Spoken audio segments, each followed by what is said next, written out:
Despite its childish and wildly immature nature, talking with dinosaurs is not intended for children. It has blasphemy, sweary words, sexy talk, and bad thoughts. And while care has been taken to keep information as accurate as possible, paleontology is an ever-growing field with new data and theories, constantly changing how we see these prehistoric monsters, so we make no guarantees about accuracy.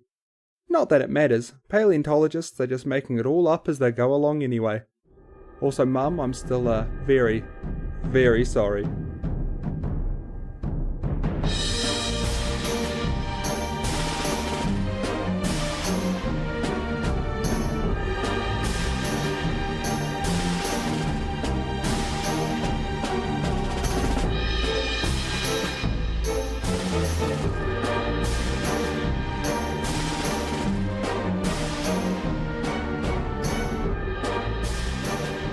Kia ora koutou, welcome back to Talking with Dinosaurs, the world's #1 rated not safe for work comedy dinosaur podcast hosted by a New Zealander. I'm your host Stefan Aito, and damn Stefan, back at it again with that dino podcast. Haha, remember that meme? That was only 2016, only 2 years ago, back before we lived in a dystopian future. Good times. This episode, we are talking about a really obscure group of creatures that even I had never even heard about.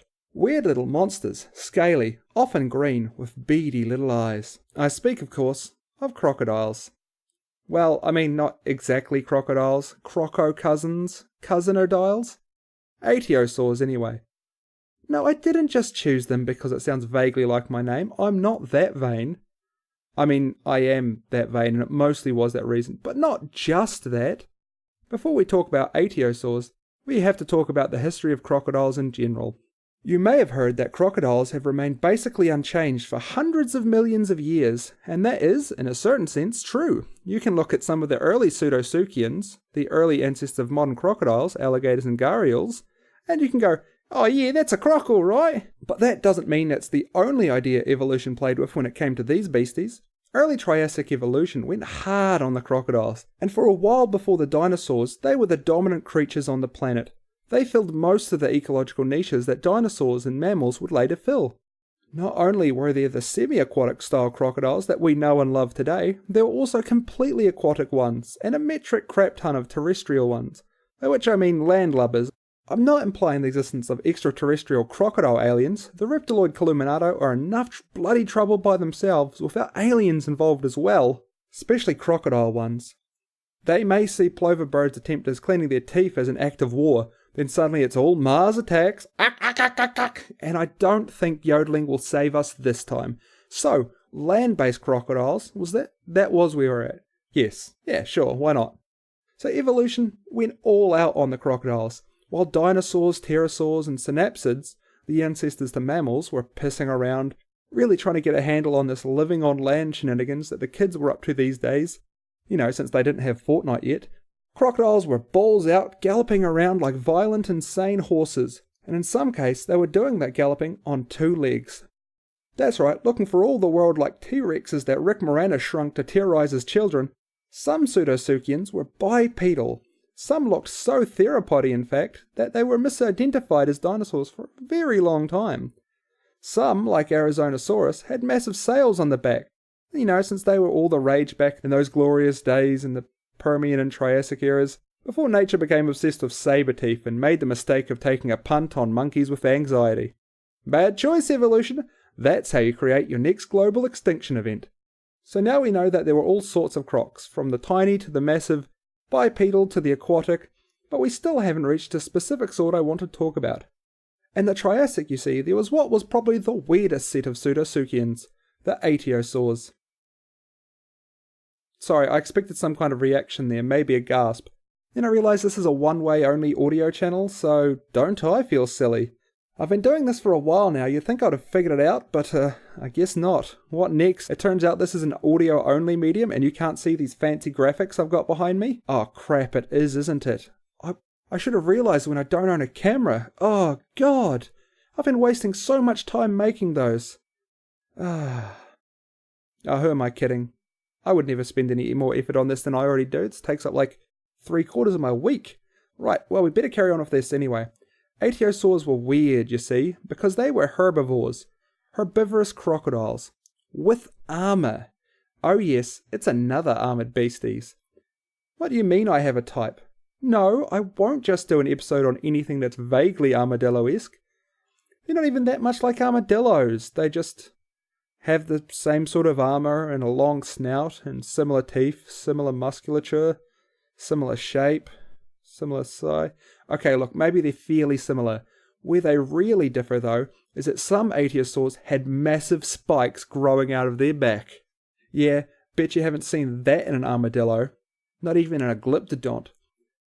Desmatosuchus, which I really wish I'd looked up how to pronounce before I started recording this, could grow to over 4 meters long, and had 2 massive osteoderm bone spikes growing out of its back, like the stylized wings of a partially skeletonized anime character. I can't think of one in particular, but I'm just assuming there's one somewhere. It's anime. Oh, sorry, I've just been informed. Apparently the Naruto character Kimimaru had similar spikes, which he unlocked when he unlocked the first level as Cursed Seal. I fucking called it. Typical bloody anime. Aetosaurs have proved invaluable to paleontologists for a couple of reasons. The first being the understanding of Triassic creatures' brooding habits. Multiple sets of what appear to be nests have been found next to Aetosaur footprints, heavily implying that they treated the young much in the same way that modern crocodiles do. There's the possibility that these nests are in fact just patterns in the rock in which they are found, but the fact that similar patterns have been found near other Aetosaur prints suggests a very likely chance that it would be nests. Most scientists assume that Triassic creatures had a sort of lay 'em and leave 'em attitude to eggs, such as my neighbour has about their dog's feces outside my house, David. But if they made nests, this opens the possibility that they looked after their young, which changes a lot of how we see social development in ancient creatures. The other way they have helped researchers is by being something known as an index fossil. Pretty much these creatures evolved and died out so quickly. They were very isolated in the time periods that they existed. So if you found one, you pretty much knew exactly when they came from. Just finding them helps date the rocks they're in. They're the ancient crocodile version of my morning bowel movement. When they show up in the morning, I know it's exactly 8:07. That's normal, right? I mean, I ate a lot of fibre, you gotta stay regular.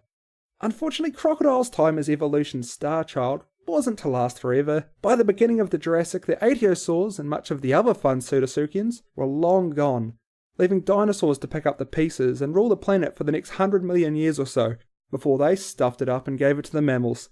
Now it's our turn to stuff it up. Not to say that all crocodiles were over, of course we still have them today, and in the Jurassic there was a lot of fun crocodiles, but none were quite as interesting as those turtlediles. Oh damn, I wish I'd thought of that name right at the start of the podcast. That's great, turtlediles. I'm not re-recording this again. You'll just have to live with it being mentioned this once. So I guess that means I have to rate these creatures. Let's give them 16. You can choose what it's out of. You're a grown-up. It's fine. I trust you. I believe in you. You're doing your best and that's enough. Don't believe anyone when they tell you that you're not good enough, and don't believe it when you say it to yourself. You're the best you can be. And you know what else is the best it can be? The Q&A section after the break. I'll see you there. Did you know a turkey puppet once ran for the presidency of Ireland? Did you know that meat once rained from the skies of Kentucky? Did you know that there was an emperor of the United States for a while? Then listen to the Wiki Ship Down podcast. We live in an age when the sum total of humanity's knowledge can be found in your pocket on a smartphone at any given time. But when that knowledge is peer editable, like it is on Wikipedia, what does that say about mankind? So follow us down the digital rabbit hole as we drink, joke, and curse our way through the random button on Wikipedia and see where our journey through humanity's knowledge takes us. While you're at it, follow us on all social media at Wiki Ship Down. I'm Ruth Ann. I'm Ryan, and be sure to find us every Wednesday on iTunes, Stitcher, SoundCloud, or wherever you listen to podcasts. Right. I have had it up to here with you lot. That's right. It's not a visual medium. You can't see where my hand is. Just assume that it's very high. You have had it for too easy, for too long in the question and answer section. It's time for the real hard-hitting scientific questions and the brutally honest answers. You're not prepared for what you're about to hear, but no one ever said the world was fair. No one ever said you were going to be good enough. Oh, no, I told you we're going to be good enough. Hypocrisy's cute when I do it. Alright, let's get this going. First question, very intense question from longtime friend of the podcast and all-round psychopath, Dino-fuck-me-saurus. What dinosaur would you live in a small apartment with, if they weren't extinct of course? Base it on the size, productivity, aroma, that sort of thing.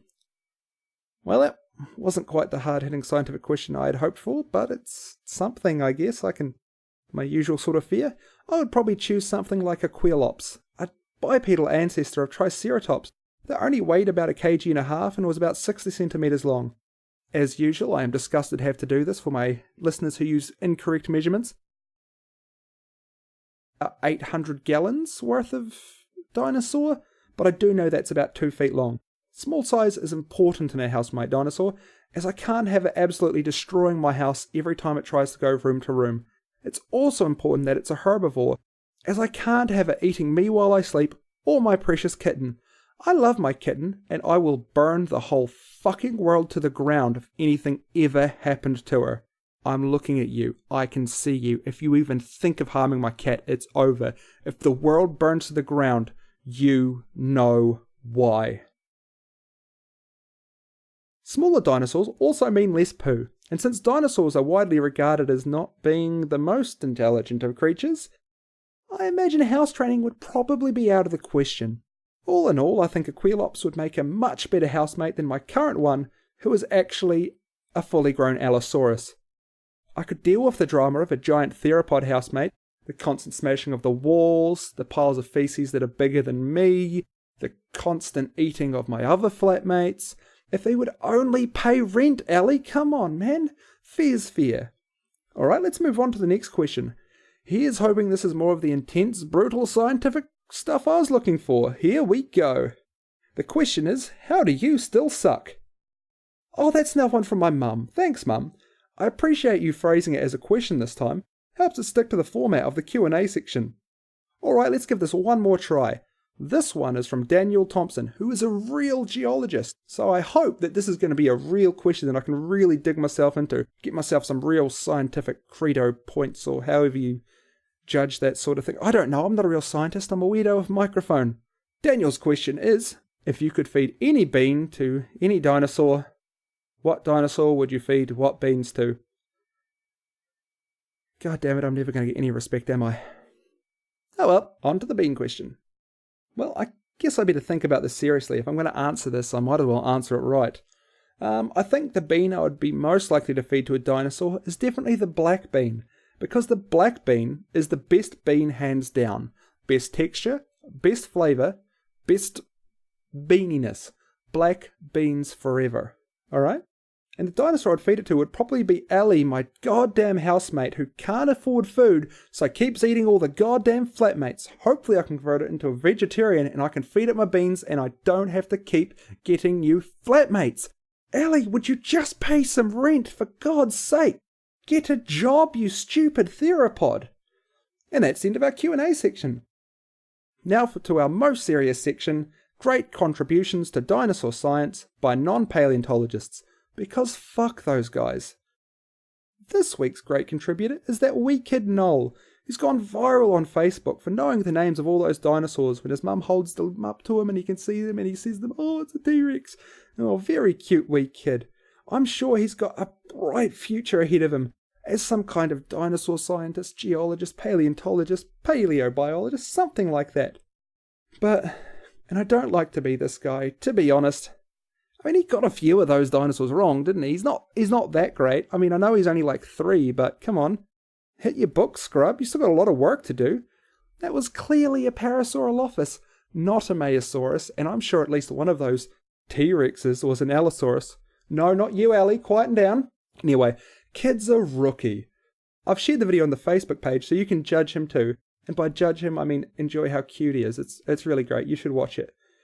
Am I really that petty and sad that I will mock a child showing an interest in science? Yes. Yes, I am. Well, that's all the time we have for today. Thank you for putting up with me belittling children and for listening to me rattle on a whole bunch.